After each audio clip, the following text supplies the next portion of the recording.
That Little Square Box. By Arthur Conan Doyle. Summary. In That Little Square Box by Arthur Conan Doyle, the narrator recounts a peculiar incident involving a mysterious box.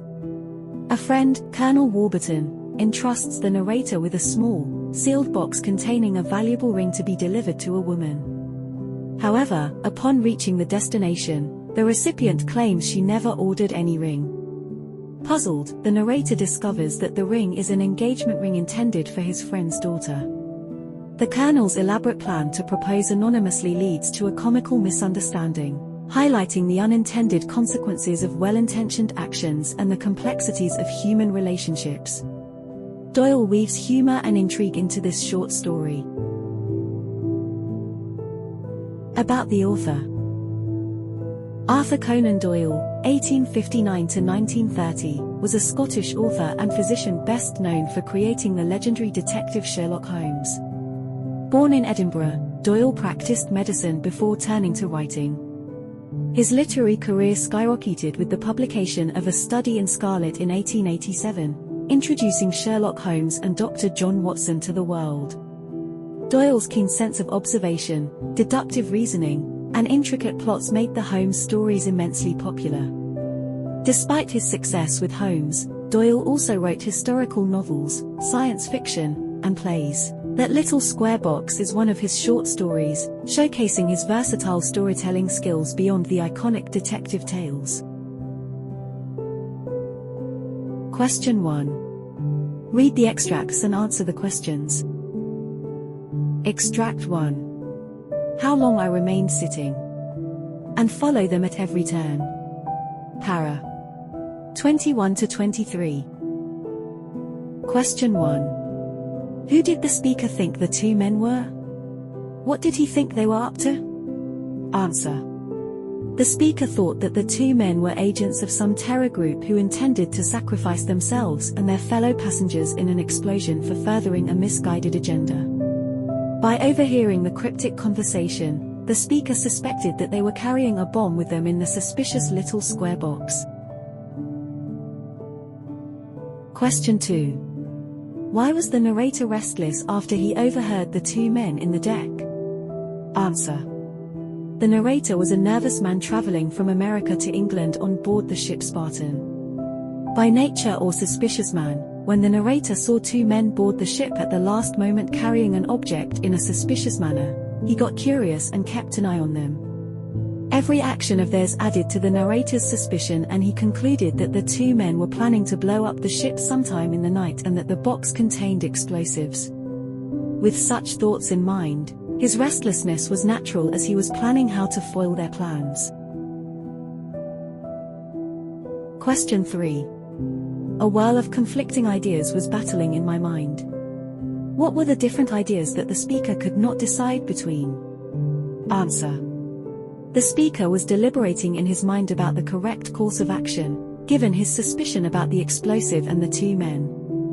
He wondered if he should accuse them directly before the captain and the passengers, or if he should seek private audience with the captain. He pondered over the latter for some time before deciding against it. The possibility of being interviewed by a stranger and confronted by the two suspects did not particularly appeal to him. Question 4. What did he finally decide? Why? Answer. He finally decided to follow the two men very closely and gather more intelligence before making the matter public.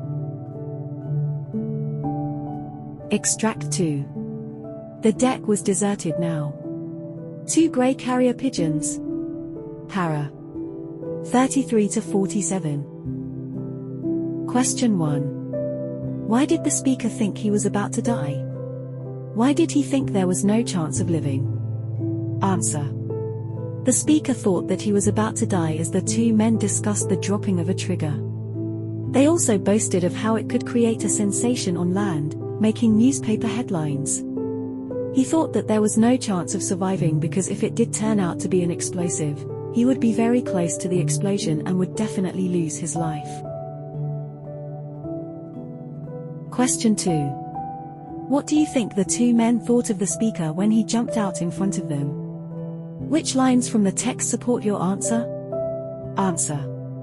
The text tells us that the two men staggered backwards when they saw the speaker emerge from the darkness, pouncing on them and yelling at them to stop. The speaker may have seemed like a ghost to them with moonlight streaming upon the pale face. Then they thought he was mad because he kept talking about having the blood of 200 upon your souls when they had simply intended to engage in a sporting event for their pigeons. They maintained secrecy because most captains frowned upon such activities on board. Question 3. Did you expect the narration to end the way it did? Why? Why not? Answer. The narrator is introduced as a nervous man right in the beginning. However, though one did not expect a major catastrophe, there is an element of suspense in the whole narration. The two men whispering something and also planning to do something late at night create some suspicion and also some action in the night. But we never expected two pigeons to fly out of the mysterious box in the end. We also do not expect the outburst of bravery from the narrator in the end, as he is throughout portrayed as a nervous character who could not confront the supposedly dangerous men. Question 4. Do you think the overdramatic nature of the story adds to the humor? Why or why not? Answer. The overdramatic nature of the story definitely adds to the humor. This is because the speaker's obsession with the two strangers and his paranoia overwhelms the reader. The heightening tension gives way to an anticlimactic moment when the contents of the box are revealed to be two grey carrier pigeons instead of a bomb. The overdramatic nature of the story throws the comic element in greater relief. Appreciating the text. Question A. How does the speaker describe the two men as a team arousing his suspicion? Do they fit the roles of criminals? Answer. He says one of them is tall and lean with a blue-black beard and a pale face while the other is stocky and more in command of the situation. They fit the general description of criminals in detective stories because of the striking contrast in their stature and behavior. The man with the beard could be dyeing it to change his identity. Also, their movements were furtive. Question B. How does the speaker describe his tension? Why does the speaker decide to act? Answer. The speaker says time seemed to move slowly as he counted his heartbeats in the deafening silence. As the men waited for the specified moment, the speaker knew he would die anyway. He drew courage from his desperation and screamed for them to stop even as Muller told Flanagan that he would pull the trigger. Question C. What did the narrator see through the gap? What did he overhear? Answer. The narrator was sitting on a coil of rope near the pile of luggage and resting when he suddenly heard someone whispering. On looking through the gap, he found two men standing on the other side of the pile of luggage. The narrator overheard them discussing something about bringing on board some objects secretly. The way they were whispering made the narrator suspect them. Question D. What efforts did the two men take to protect the box? Answer.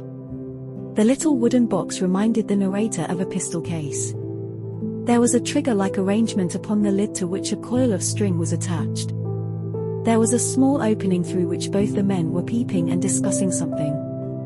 The men then took care not to even shake the box and decided to delicately carry it down to their berth. The secrecy with which the two men handled the box made the narrator suspect that something was amiss. Thank you for watching. Please like, share, and subscribe to the channel for more updates.